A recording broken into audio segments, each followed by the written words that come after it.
bono yakarei Jisuni lamawo himai ketar ketongani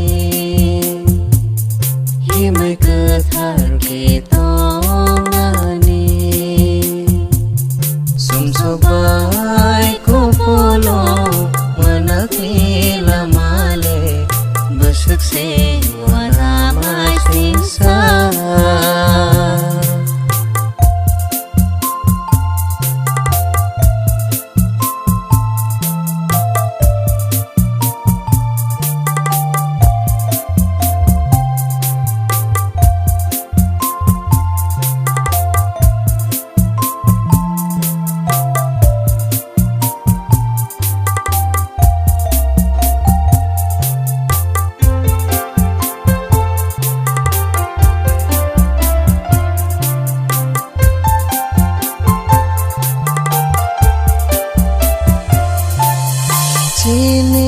Jisule jengno ringai tonggo Cini jisule jengno ringai tonggo Leng zak bororo leng lapai dihanai Sumsok yakarei Kaki filani bagai Jora tong sini sumsong yakar ke Pai flaya lang mamanai Cuka sakawo syokat manai Jesus seseno piyok murenai Wan sugui denai kanang le Wan sugui denai kanang le Sumsok bai kupolo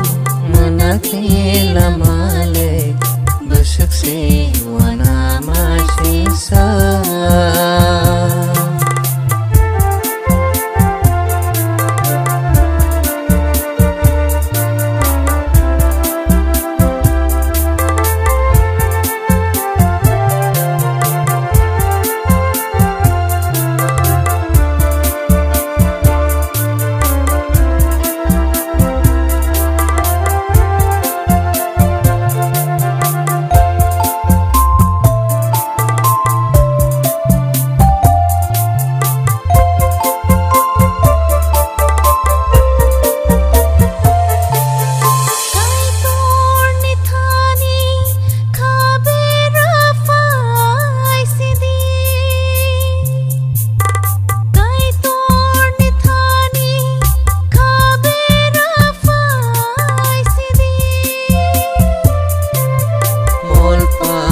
Sini kapiro gai suri na fai sidi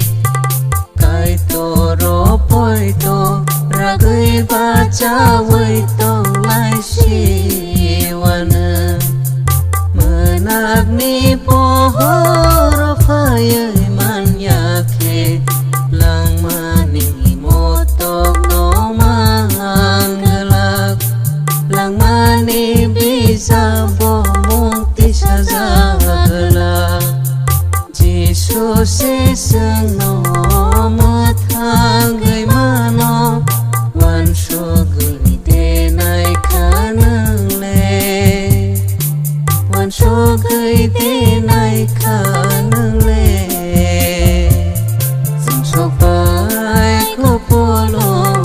manakni lamale Besukse Sumsok bai kupolo manakni lamale Besukse wana masingsa Besukse